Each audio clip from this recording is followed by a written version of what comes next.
only train in the Army bases that exist there. But we are leaving. We are leaving in 2014, period. And in the process, we're going to be saving over the next 10 years another $800 billion. We've been in this war for over a decade. We ever have The primary objective is almost completed. Now all we're doing is putting the Kabul government in a position to be able to maintain their own security. It's their responsibility, not America's. What conditions could justify staying, Congressman Ryan? We don't want to stay. We want, look, one of my best friends in Janesville, a reservist, is at a forward operating base in eastern Afghanistan right now. Our wives are best friends, our daughters are best friends. I want him and all of our troops to come home as soon and safely as possible. We want to make sure that 2014 is successful. That's why we want to make sure that we give our commanders what they say they need to make it successful. We don't want to extend beyond 2014. That's the point we're making. You know, if it was just this, I feel like we would be able to call this a success, but it's not.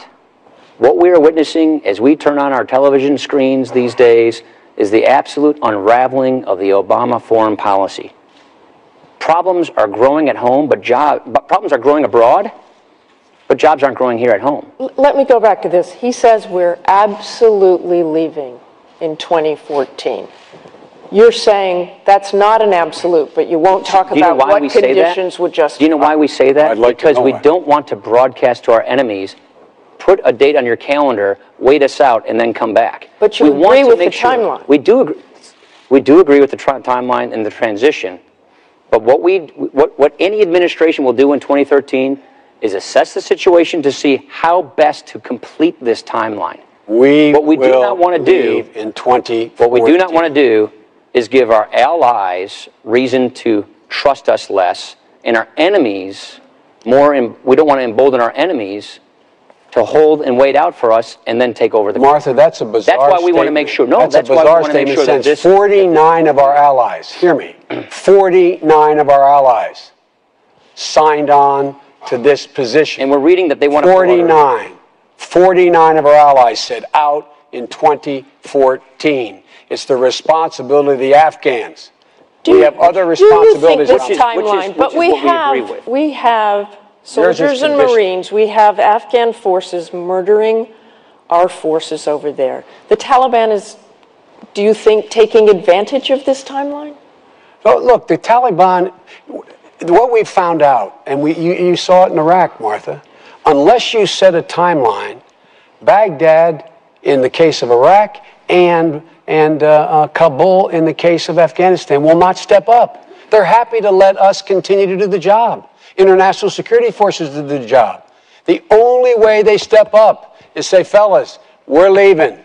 We've trained you. Step up. Step up. Let me go back. That's the only way it works. Let me go back to the surge troops that we put in there. And you brought this up, Congressman Ryan.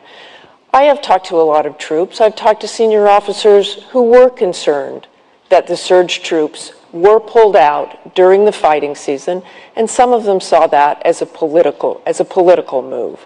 So can you tell me, Vice President Biden, what was the military reason for bringing those surge troops home before the fighting season ended? The military reason for bringing those, by the way, when the president announced the surge, you'll remember, Martha, he said the surge will be out by the end of the summer. The military said the surge will be out. Nothing political about this. Before the surge occurred, so you be a little straight with me here too. Before the surge occurred, we said they'll be out by the end of the summer. That's what the military said. The reason for that is military follows orders. Trust me, there are people who are concerned about pulling out. There are people that are concerned, but not the Joint Chiefs. That was their recommendation in the Oval Office to the President of the United States of America. I sat there. I'm sure you'll find someone who disagrees with the Pentagon. I'm positive you'll find that within the military. But that's not the case here. And secondly, the reason why the military said that is you cannot wait and have a cliff. It takes, months and months and months to draw down forces. Let me try and illustrate the issue here, because I think this can get a little confusing. We've all met with General Allen and General Scaparrotti in Afghanistan to talk about fighting seasons. Here's the way it works. The mountain passes fill in with snow. The Taliban and the terrorists and the Haqqani and the Quetta Shura come over from Pakistan to fight our men and women.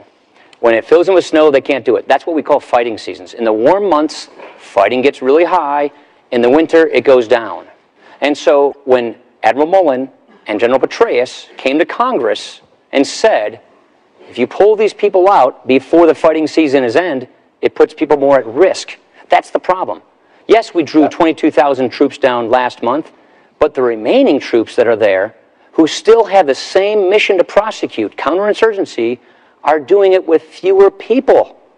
That makes them less safe. We're sending fewer people out in all these hotspots to do the same job that they were supposed to do a month ago. Because we took 22,000 people out for them to do it. Over to the Afghan troops we trained.